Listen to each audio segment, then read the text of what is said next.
Programme హెచ్సిటీ programme project plan చేయడం జరిగింది. ఆల్రెడీ వర్క్స్ కూడా స్టార్ట్ కావడం జరిగింది. గత 3 నెలల నుంచి చాలా వేగంగా కూడా వర్క్ జరుగుతుంది. మనం గత 2 నెలల క్రితము అప్పుడు ఈ యొక్క చుట్టూ ఒక వన్ వే చేసి ట్రాఫిక్ ఎట్లా బిహేవ్ చేసింది, ఏమేమి సమస్యలు వస్తున్నావు, ఏమేమి ఇబ్బంది వస్తున్నావు అని చెప్పి మనం తెలుసుకోవడానికి ఒక ప్రయత్నం చేయడం జరిగింది. దాని కంటిన్యూషన్గా ఈరోజు మొత్తం ఈవినింగ్ దాకా 8 o'clock దాకా అనుకున్నాము.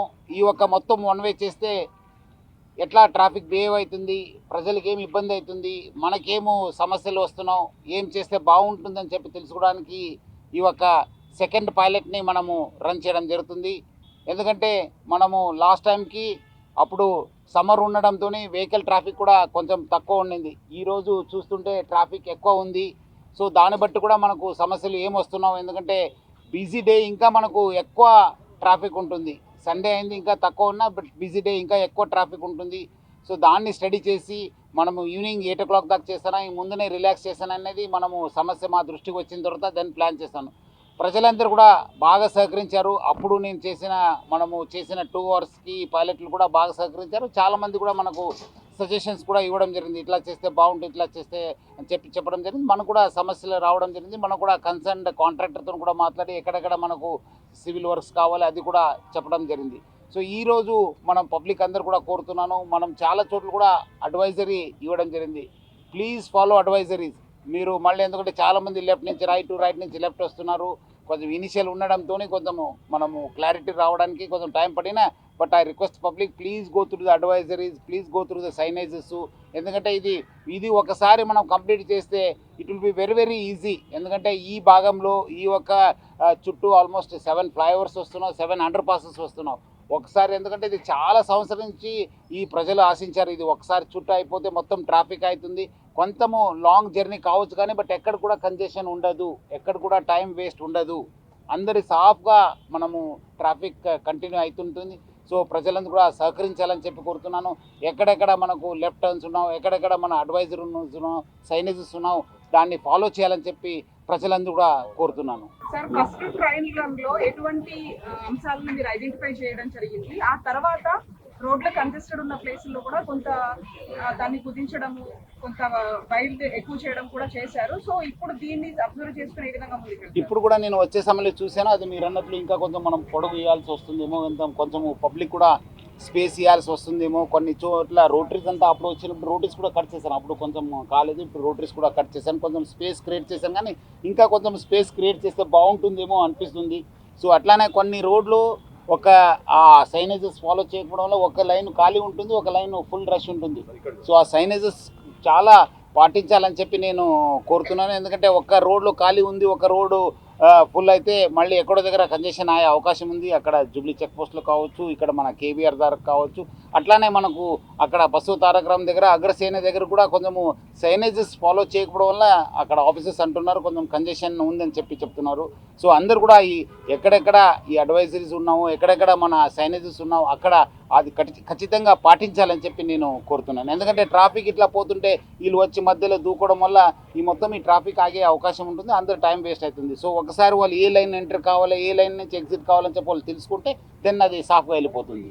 అదే ఆ కన్ఫ్యూజన్ ఉంది. అది మనము వర్కర్స్ ఆల్రెడీ మన జాయింట్ సిపి గారి దృష్టిలో వచ్చింది. అదే ఒకసారి ఈ రోజు అయిన తర్వాత మనం కూడా మళ్ళీ అగైన్ మీరు అన్నట్లు విల్ డూ అ సర్వే, ఎక్కడెక్కడ ఇంపార్టెంట్ ఎస్టాబ్లిష్మెంట్స్ ఉన్నావు, ఎక్కడెక్కడ హాస్పిటల్స్ ఉన్నావు, ఏమేమి ఎమర్జెన్సీ సర్వీసెస్ ఉన్నావు దాన్ని ఐడెంటిఫై చేసి then will whether to create separate line.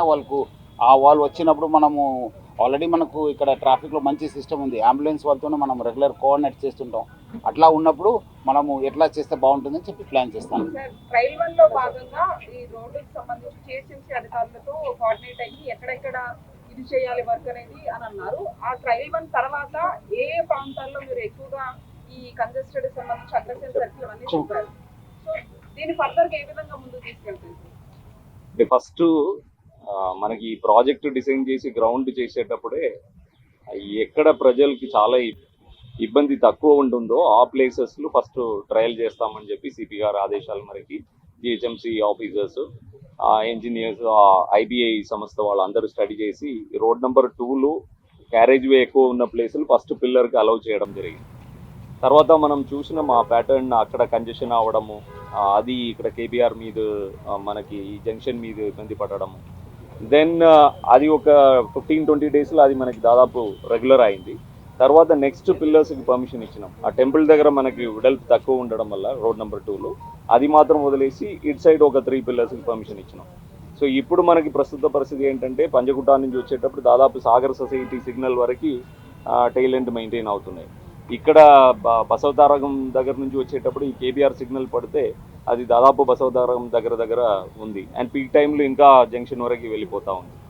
So ఈ పరిస్థితులు మళ్ళీ ఈ జంక్షన్ కేబీఆర్ జంక్షన్లు, అగ్రసేన్ జంక్షన్లు, మన బసవతారకం జంక్షన్లు, బీవీబీ జంక్షన్లు ఇంకా ఇమీడియట్లీ పనులు ప్రారంభం చేయాల్సిన అవసరం ఉంది. సో దానికోసం మనము ఏం చేయవచ్చు అని స్టడీ చేస్తే అప్పుడు సిమ్యులేషన్లు కూడా మనకి తెలిసినది ఏంటంటే ఈ వన్ వే ఇంప్లిమెంట్ చేస్తే మనకి కొద్దిగా ఉన్న క్యారేజ్ వేను మనం ఇంకా ఆప్టిమైజ్ చేసుకొని వెళ్ళొచ్చు. లేకపోతే ఐడియల్ సిచ్యువేషన్ ఏంటంటే మొత్తం మనం ల్యాండ్ ఎక్వైర్ చేసుకొని మొత్తం రోడ్ అంతా వెడల్పు చేసుకున్న తర్వాత గ్రౌండ్ చేయడం.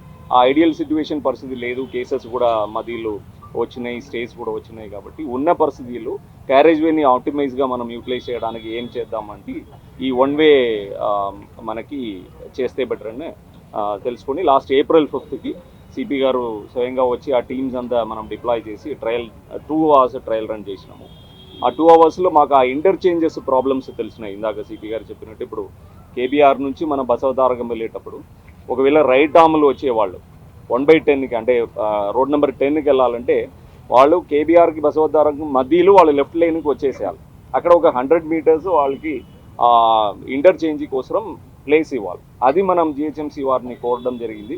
వాళ్ళు కూడా అవకాశం ఉన్న ప్లేసెస్లో అది ఇచ్చారు. దానిలో మనకి ఈరోజు తెలుస్తున్నాయి ఏంటంటే చెక్ పోస్ట్ నుంచి కేబీఆర్ వరకు మధ్యలో అక్కడ కూడా ఒక 150 meters ఇంటర్చేంజ్ అడిగినాము. అది చేయలేకపోయారు. అది కూడా ఈ పోల్స్ షిఫ్టింగ్ ఇవన్నీ వల్ల ఆగింది.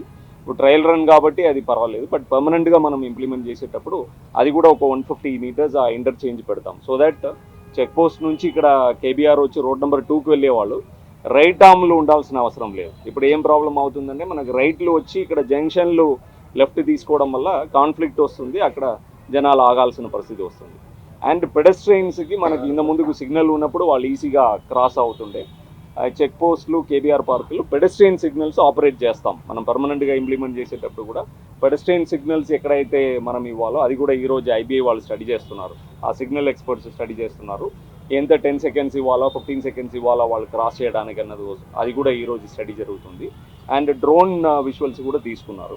చుట్టుపక్కనే ఉన్న జంక్షన్స్ కూడా స్టడీ చేస్తున్నాం. ఇప్పుడు సాగర్ సొసైటీ ఎలా కమ్యూటర్స్ బిహేవియర్ ఎలా ఉంది, అక్కడ TV5 దగ్గర వెంకటగిరి క్రాస్ రోడ్లు ఎలా ఉంది, ఆల్కజార్ ప్లాజాలు ఎలా ఉంది, అలాగే 45 నుంచి మనము కేబుల్ బ్రిడ్జ్ నుంచి వచ్చి 45 జంక్షన్లు లెఫ్ట్ తీసుకోకుండా అంత ముందుకి 67లో వెళ్ళొచ్చు అని సైనేజ్ పెట్టినాము.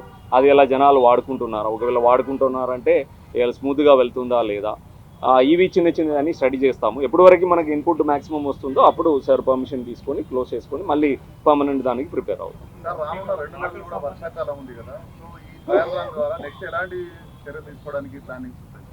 అదే మనకేంటంటే ఇక్కడ కేబీఆర్ చుట్టూ ఒకటే ప్లేస్లో వాటర్ లాగింగ్ ఉంటే ఇప్పుడు వరకు రిపోర్ట్ అయినది ఇక్కడే ఉండే. అది కూడా క్లియర్ చేశారు. అది కూడా పైప్స్ పెట్టేసి సార్ జిహెచ్ఎంసీ కమిషనర్ గారు, హైడ్రా కమిషనర్ గారు కోఆర్డినేట్ చేసుకొని మొన్ననే రోడ్ కట్టింగ్ కూడా అడ్డంగా చేసి పైప్ని అటు సైడ్ తీసుకెళ్లారు. చిన్న ఫినిషింగ్ ప్రాబ్లమ్స్ ఉన్నాయి. దాని తర్వాత ఇక్కడ వాటర్ లాగింగ్ రాకపోవచ్చని అనిపిస్తుంది యాజ్ ఆన్ టుడే. అది ఒకటే ప్లేస్ ఉంది. ఐ థింక్ అది కూడా almost we have treated. But let us see మనము మన్సూన్ టైంలో ఏమేమి వస్తుందని చెప్పి చూసిన తర్వాత విల్ టేక్ ఎ కాల్. వాళ్ళకి ఈజీ అవుతుంది. ఈవినింగ్ టైంలో ఐటీ కారిడార్ నుంచి వచ్చే హెవీ ట్రాఫిక్ వచ్చేటప్పుడు మనకి వాళ్ళు చెక్ పోస్ట్ దగ్గర ఒకసారి ఆగాలి, కేబీఆర్ సిగ్నల్ దగ్గర ఒకసారి ఆగాలి. Most of them take road number 2 Banjara hills. వాళ్ళు పంజగుట్ట సైడ్ నుంచి డిఫరెంట్ ఎయిదర్ ఎస్పీ రోడ్ వెళ్ళిపోతారు, లేకపోతే అక్కడ స్టీల్ బ్రిడ్జ్ పట్టుకొని అటు సైడ్ వెళ్ళిపోతూ ఉంటారు. సో వాళ్ళకి ఏంటంటే ఇప్పుడు చెక్ పోస్ట్ సిగ్నల్ ఉండదు, కేబీఆర్ సిగ్నల్ కూడా ఉండదు కాబట్టి కంటిన్యూస్ మూవ్మెంట్ ఉంటుంది. వాళ్ళు 45 నుంచి రైట్ లైన్ వచ్చి చెక్ పోస్ట్ దాటిన తర్వాత వాళ్ళు లేన్ చేంజ్ చేసుకొని కంటిన్యూస్గా వెళ్ళిపోవచ్చు. ఓన్లీ ఏంటంటే ఆ 45 జంక్షన్ దగ్గర మనకి ఇంకా కొద్దిగా వెడల్పు వచ్చి ఉంటే బాగుండేది. అది ఇప్పుడు ఉన్న పరిస్థితుల్లో ట్రీ కటింగ్ అంత స్టే ఉండడం వల్ల మనం చేయలేకపోతున్నాము. సో ఉన్న దాన్ని బట్టి ఎలా ఆప్టిమైజ్ చేయవచ్చు అన్నది చేస్తాం. మీ ప్రశ్నకు ఇప్పుడు మనము పెడెస్ట్రియన్కి ఆల్రెడీ మన జాయింట్ సిపి గారు చెప్పారు, విల్ గివ్ దెమ్ అవే. అట్లానే ఈ వాకర్స్ ఎవరు ఉంటారు, because now it is going to be one way. I think they should not bring their vehicles. ఎక్కడ పార్కింగ్ ఫుల్ అయిపోతే వచ్చిన వాళ్ళు they should get dropped and they should go back, otherwise they should pool up their cars. వచ్చి దిగి మళ్ళీ వాళ్ళు వెళ్ళిపోవడం, అదేదో ఒక సిస్టమ్ పెట్టుకోవాలి. కానీ ఇక్కడ ఇంకా పార్క్ చేసేది ఉండదు, ఎందుకంటే it's going to be one way. So entire carriage way will be used for traffic. So ఎక్కడ కూడా ఆబ్స్ట్రక్షన్ లేకుండా మనము చూస్తాం. సో ప్రజలు సహకరించాలి, ఎందుకంటే ఇది ఒకసారి వచ్చేస్తే it will be dream project and it will be great addition to the Hyderabad city. So మొత్తం ఈ చుట్టూ అంతా ఇప్పుడు చాలా కంజెషన్ కావడంతో చాలా ప్రజలు ఒక టైం కూడా వేస్ట్ కావడం అది మిగిలిపోతుంది. సార్ ఇప్పుడు రోడ్ నెంబర్ 12 అంటే విరంచి హాస్పిటల్ నుంచి వచ్చేది అగ్రసేన సర్కిల్ దగ్గర కలుస్తుంది.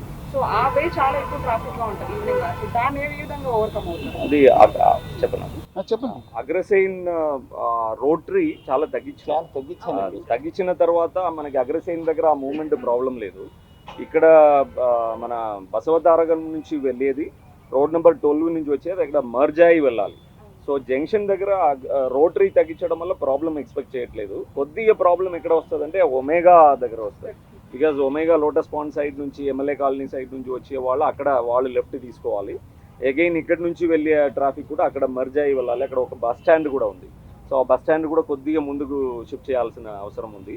దాన్ని మనం వెడల్పు చేయడానికి అవకాశం లేదు, బికాజ్ అక్కడ అండర్ పాస్ ఆల్రెడీ తవ్వడం జరుగుతుంది. రైట్ సైడ్లు కొద్దిగా మనము వెడల్పు చేసి పెడతామంటే అండర్ పాస్ తవ్వడం వల్ల అది పడిపోవడానికి ఛాన్సెస్ ఉంటుంది. సార్ ఇప్పుడు అపోలోకి వెళ్ళేది టెంపుల్ నుంచి వన్ వే పెట్టారు సార్, దానివల్ల కూడా ఇప్పుడు ట్రాఫిక్ ఎక్కువ ఇది అవుతుంది. మరి ఇప్పుడు ఎట్లా? మనకి సాటర్డేస్ మాత్రమే ఇబ్బంది అవుతున్నాయి. ఇంత ముందుగా అయితే ఎఫ్ఓబి దాకా మూమెంటే ఉండకపోయేది. వన్ వే పెట్టిన తర్వాత ప్రాబ్లం పోయింది, కానీ పార్కింగ్స్ వల్ల ఇబ్బంది అవుతుంది. సో మనకు ఆ క్రెయిన్ లేకుండా ఉండే ఆ క్రెయిన్ ఇప్పుడు మొన్ననే స్టార్ట్ అయింది. క్రెయిన్ పెట్టుకోండి, మీరు చెప్పినట్టు ఆ మీడియం కూడా తీసేస్తే ఆ సమస్య లేకుండా. అండ్ క్రేడిల్ దగ్గర కూడా ఆ రోడ్ శాంక్షన్ అయింది, అది కూడా అయిపోయిందంటే ఆ సమస్య పోతుంది. ఎంతమంది సిబ్బంది డిప్లాయ్ చేస్తున్నారు, తర్వాత గ్రేవన్స్ కూడా అదనంగా యాడ్ అయ్యే తెలుస్తుంది, వాళ్ళేమో యూజ్ చేసుకుంటున్నారా ఎట్లా అంటే ఉమెన్ అంటే 150 మెంబర్స్ ఈ రోజు డిప్లాయ్ చేసినాము. గ్రేహౌండ్స్ ఆక్టోపస్ నుంచి వచ్చిన వాళ్ళు ఓరియంటేషన్ ట్రైనింగ్ ఉన్నారు. అలా ఏంటంటే అదర్ వింగ్స్ ఎక్కడ వాళ్ళని అకామిడేట్ చేయాలన్నది డీజీ గారు అది ఒక కమిటీ పెట్టేసి వాళ్ళు ఏ వింగ్లు స్ట్రెంగ్థన్ చేయాలన్నదంతా స్టడీ చేస్తూ ఉన్నారు. దాని ముందుకు వాళ్ళకి ఆ సివిలియన్ ప్రాక్టీసెస్, జనాలతో ఉన్న ఇంటరాక్షన్స్, ట్రాఫిక్ ఎలా ఉంది, లా అండ్ ఆర్డర్ ఎలా ఉంది, క్రైమ్స్ ఎలా ఉంది, అవన్నీ వాళ్ళకి అవగాహన కోసం 1 month వాళ్ళని డిఫరెంట్ వింగ్స్కి అటాచ్ చేశారు. ఇప్పుడు మాకు ఒక 150 మెంబర్స్ వచ్చారు, వాళ్ళని డిఫరెంట్ పోలీస్ స్టేషన్లో అటాచ్ చేసి టీటీఐ ట్రైనింగ్ కూడా 1 week ఇచ్చి వాళ్ళకి ఓరియంటేషన్ ట్రైనింగ్ ఇచ్చి మళ్ళీ వెనక్కి పంపిస్తాం. అంటే ఈ రోజు ఇంకా కొన్ని ప్లేసెస్ అవసరం పడుతుంది చూసాను మనము. Definitely will have more. Telugu అన్ని భాషలు కూడా పెడతాం. థ్యాంక్ యూ మీడియా ఫ్రెండ్స్ అంతా చాలా సహకరించారు. లాస్ట్ టైం గత ఒక 3-4 months నుంచి you been creating lot of advisories. Last 2 days నుంచి మీరు బాగా చేశారు. సో ప్రభుత్వ తరఫు నుంచి, నా తరఫు నుంచి, హైదరాబాద్ సిటీ పోలీస్ తరఫు నుంచి కూడా పేరు ధన్యవాదాలు తెలుపుతున్నాను. ప్రజలందరూ కూడా ఈ ప్రాజెక్ట్కి సహకరిస్తారని చెప్పి ఆశిస్తూ నా ఈరోజు ఎట్లా ఈ ఒక ట్రాఫిక్ మూవ్మెంట్ అయిన బట్టి మనం will take a decision, then again will get back to you.